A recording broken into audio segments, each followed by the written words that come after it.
खंडोबा देवाच्या पालखीची ही वाजत गाजत निघालेली मिरवणूक, भंडाऱ्याची उधळण करत निघालेले गावकरी, पालखी मार्गावर काढलेल्या सुंदर रांगोळ्या।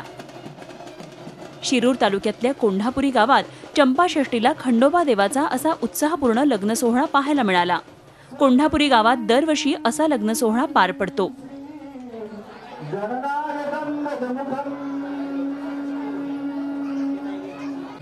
लग्न सोहळ्यासाठी गावातले भाविक भक्त मोठ्या संख्येने उपस्थित असतात।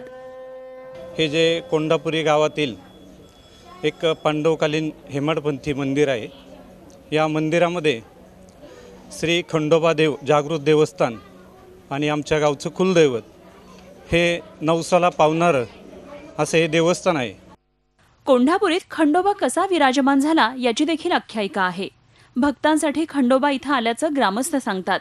दरवर्षी या ठिकाणी देवाचा मोठा उत्सव साजरा केला जातो। उत्सव काळात मंदिर परिसरात वेगवेगळ्या कार्यक्रमांचं देखील आयोजन केलं जातं।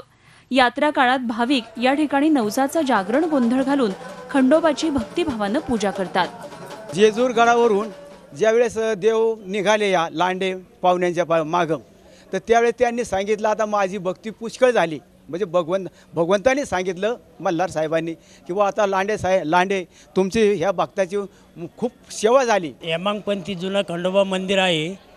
या मंदिराची ट्रस्ट ओपन केली, त्या ट्रस्टचा मी अध्यक्ष आहे। कोंढापुरीतील खंडोबाचं मंदिर प्राचीन असून देवस्थान ट्रस्ट आणि गावातील काही दानशूर व्यक्तींनी या ठिकाणी मंदिराच्या जीर्णोद्धाराचं काम हाती घेतलंय।